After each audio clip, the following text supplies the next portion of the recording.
మీకున్న సమస్య కూడా తీరిపోవాలి. అయితే ఒక మంచి సలహా ఇచ్చి పుణ్యం కట్టుకోండి రాజేశ్వరి గారు. చెప్తాను విను. సత్యకి బలం మంజు, మంజు వీక్నెస్ వాళ్ళమ్మ చెల్లెలు. వాళ్లను దెబ్బతీస్తే మంజు కుంగిపోతుంది. కుంగిపోతున్నప్పుడు దాని ఫ్రస్ట్రేషన్ మొత్తం నీ మీద చూపిస్తుంది. దాంతో నీ కొడుకు సత్య మంజు మీద కోపంతో మంజుని పక్కన పెట్టాలని చూస్తాడు. ఈ ప్లాను వర్కౌట్ అవుతుందంటారా? ఆడవాళ్లు కుళ్ళు కుతంత్రాలతో ఆలోచించి పథకం వేస్తే పెద్ద పెద్ద రాజ్యాలే నేలమట్టమయ్యాయి. ఆఫ్టర్ ఆల్ నీ కోడలు మంజు ఎంత? మనం వేసిన ప్లాన్ సక్సెస్ అవ్వాలే కాని కరెంటు తగిలిన కాకిలా ఆ మంజు గిలగిల కొట్టుకోదు. మంజు వాళ్ళ అమ్మ చెల్లి ఉంటుంది మీ ఇంట్లోనే కదా. గెంటేస్తే ఏమీ రాదు. వాళ్ళకి మనశ్శాంతి వస్తుంది. ఆ మనశ్శాంతి దూరం కావాలంటే వాళ్ళని మీ ఇంట్లోనే ఉంచుకోండి. శని వదిలించే ప్లాన్ చెప్పమంటే శనితో సావాసం చేయమంటున్నారు. వాళ్ళని మీ ఇంట్లో ఉంచుకోమని చెప్పింది 3 పూట్ల మేపడానికి కాదు, వాళ్ళ మీద దొంగతనం మోపమని. ప్లాన్ పాతదే అయినా దాని రిజల్ట్ ఇప్పుడు ఫ్రెష్గానే ఉంటుంది. మంజు అమ్మ మీదనో చెల్లెల మీదనో దొంగతనం మోపండి. అది వాళ్ళకి నరకంలా ఉండాలి, టార్చర్ అనుభవించాలి. ఈ ఇంట్లో ఎందుకు ఉండాలి అనిపించాలి. ఈ మాత్రం హింట్ ఇచ్చారుగా, ఇక నేను అల్లుకుపోతాను.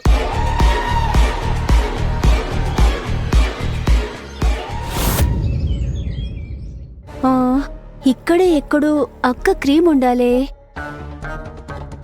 ఆ క్రీమ్ ఎక్కడుంది?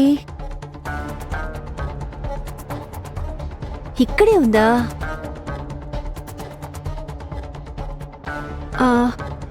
కొంపతీసి ఇది మణిమగారిదైతే కాదు కదా. అయినా ఆవిడిలాంటి మామూలు క్రీములు ఎందుకు వాడుతుంది?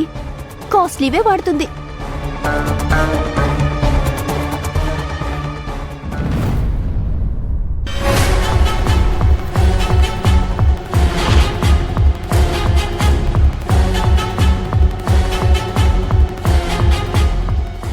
అయ్యాయా నీ సోకులు?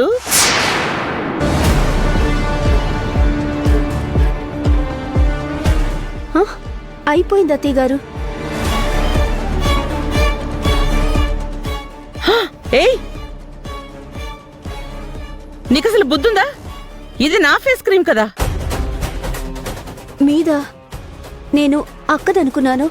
నిన్ను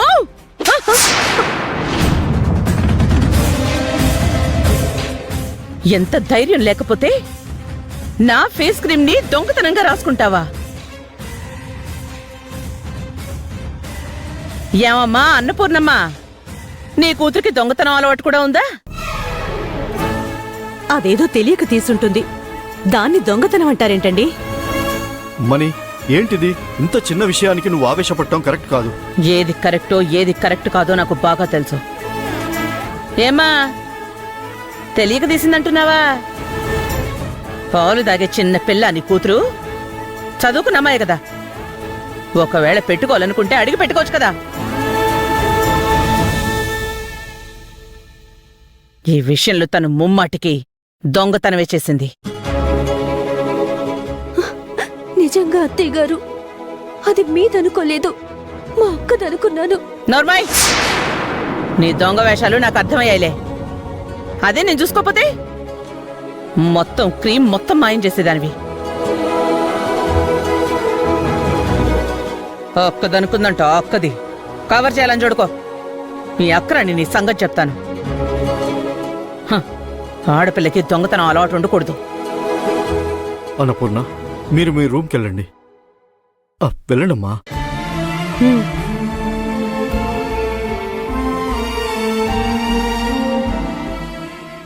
ఏంటి మని నువ్వు చేస్తున్న పని? ఏంటి?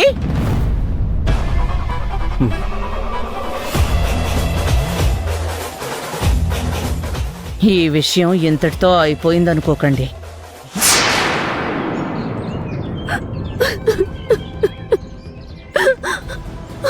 ప్రవళి, ప్లీజ్ ప్రవళి, ఏడవకు. ఏమైంది చెప్పు. నేనింక మా అక్కాళ్ళింట్లో ఉండను విజయ్. నా వల్ల కాదు. చెయ్యని తప్పు కూడా నేను మాటలు పడాల్సి వస్తుంది. మా అత్తయ్య మణమ్మ నన్ను కావాలని ఏడిపిస్తుంది. మీ అమ్మ అక్క ఉన్నారు కదా, వాళ్ళేమంటున్నారు? వాళ్ళేమంటారు విజయ్? ఎదురు తిరుగుతారా, గొడవ చేస్తారా?